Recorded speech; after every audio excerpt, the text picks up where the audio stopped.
All right, I'm on hole number one of the 2020 Winter Major. I'm in Monday's practice round in the Rookie Division. I'm in my 99 account, so I got low level clubs. The majority of my clubs are T4. I have, because these Winter Major holes were in T5, I had T5 open, but I hadn't played any T5. At the request of one of my teammates and my viewers, I've played some T5 this week just so that I could demo some of those holes with my low level clubs. So I have some T5 clubs, but they're not at usable level. So most of the clubs I'm going to be using are T4 and below, and I'm not sure I'm using maybe the Saturn. It's maybe the only T4 club that I really use on a regular basis. But most of the clubs are going to be T4 and below. Most of them are T3 and below. So let's check out hole number one.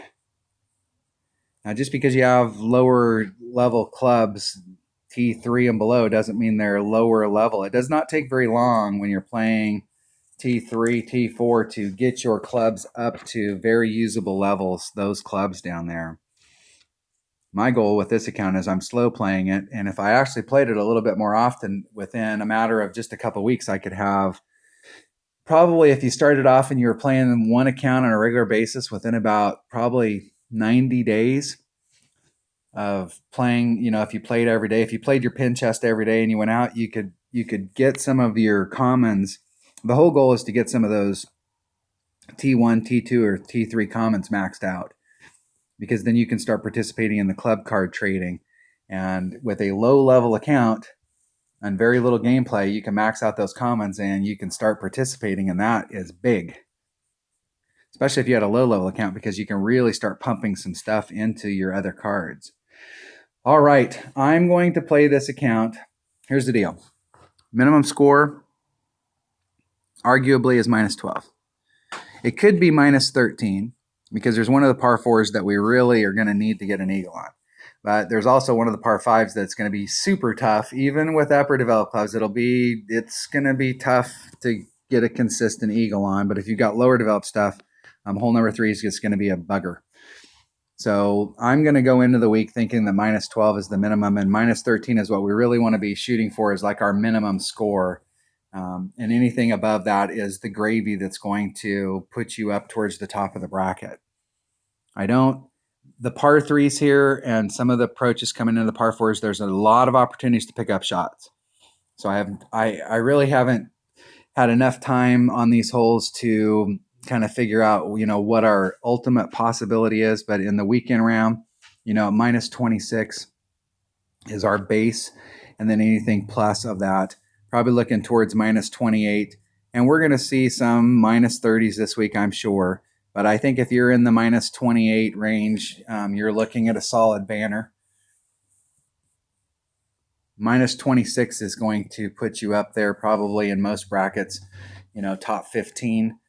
So that's our goal, is somewhere in this range. But what I want to do in this account is standardize this minus 12, minus 13. I want to put myself in a position today's practice. I want to put myself in a position today where I'm playing conservative.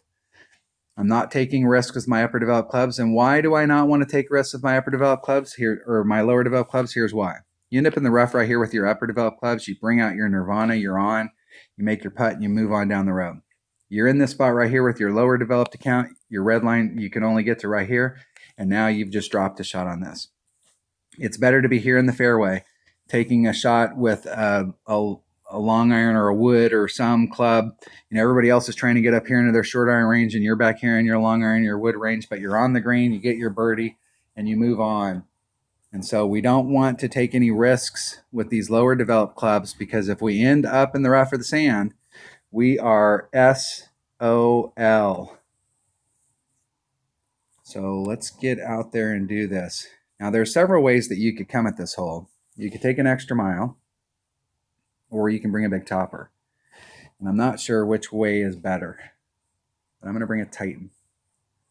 The king of balls. Making some notes here on my main account. All right, let's just get out there and do it. I have no idea which way to go, but we're going to find out. I do think the higher percentage way to go is to take the lower line. There is, however, a lamp post down there on this lower line. And if you set up so that you're right rubbing up against that lamp post, and then you hit a grate to the left or the right or whichever side the lamp post is on, and you clip that, you hit that lamp post is in play. And it will definitely put a halt to your forward movement, and you are in big trouble. So be aware that all of those lamps that are out there on the course are in play.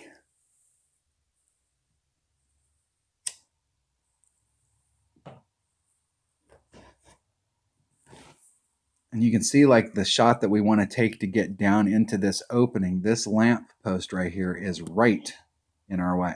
And you can see right there, they're clipping it.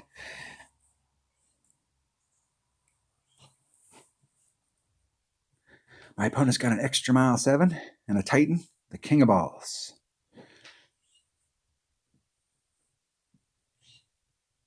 Pound for pound, the Titan is an awesome ball.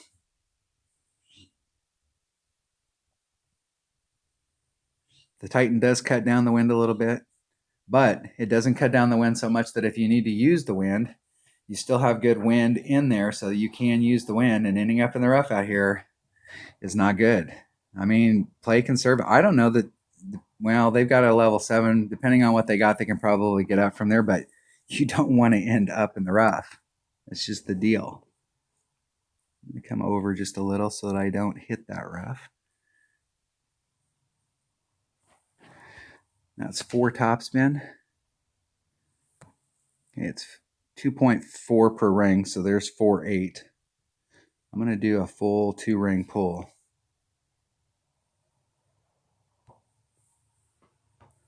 I'm going to put a little bit of curl just to bring it back over to the fairway. Hitting it perfect. And just try and bleed up that run and end up in the fairway. I left a little bit of distance on the table there. I could have put maybe another 1 topspin, 3/4 of topspin to get up there to the front of that. Now here's the deal about the adjustment. So I, like you, like everybody else out there, we see numbers come out for wind adjustments. I use those because it does tell me that there's elevation stuff. So if I'm taking that shot and I hit a perfect going into the cup and I'm off just a little, and I see, hey, you know, the community's saying that we should do a 10% additional wind adjustment there, and then I take that shot a couple times and I hit it perfect and I'm off just a little, then hey, that 10% is probably right. And then I'll try it and see what happens. But on this particular hole where my opponent was at, there's 3 tiers here. The green's at 1 height, where my opponent was at another height, and where I'm at is it even another. I'm in the lowest spot. So does that wind adjustment, is that for my side or is that for their side? I'm at minimum club, and with my Saturn at minimum club, it is, what is it? It's 3.5 per ring. So that'd be 4.4. There's 3.5. That leaves me 9. That's about 1/4. So it's about 1 1/4 rings.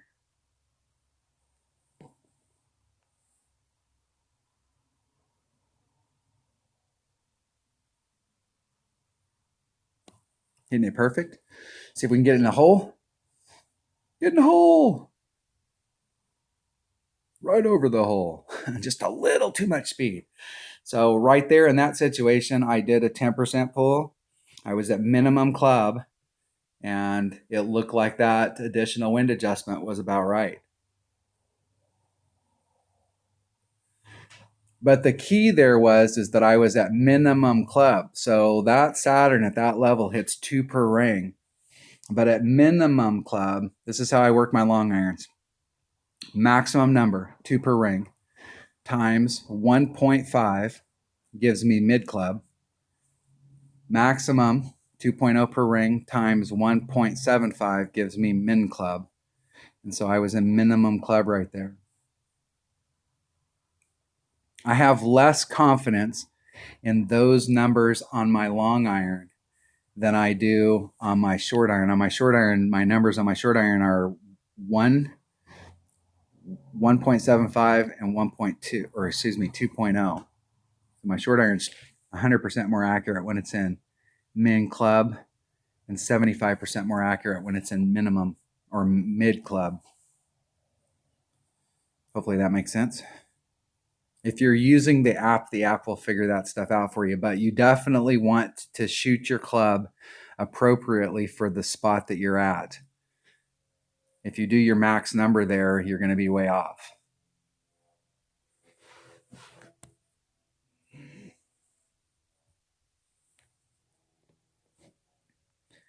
I'm going to miss this on purpose so that we can, I'm not wanting to qualify today. Today is a practice round.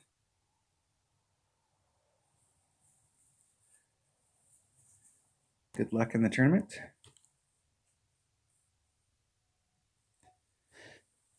And shots like that are going to open it up so that if I'm on one of those shots and I'm taking it in and I actually, I sink that Albie or I sink that eagle shot, I've got room so that I don't end up qualifying today.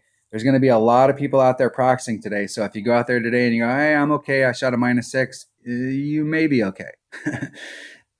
When you're on these days when you're practicing, definitely don't push the limits. And also be very nice to your opponents. I see a lot of, I've seen this happen where my opponent goes out there and they take their drive shot and then they forfeit. It's like, hey, guy, I'm actually still playing. Yes. If you want to forfeit in these rounds, wait until the shootout. Don't forfeit when you're out there on the field. Let your opponent have their opportunity to make their Albie. It really ticks me off when I put myself in the perfect Albie spot and then my opponent forfeits because they've got what they want, and then I don't get to take that Albie shot and I end up getting an eagle, and I never got to take my Albie look. All right, that was hole number 1 of the 2020 Winter Major and Monday's practice round in the rookie division. Thanks for watching.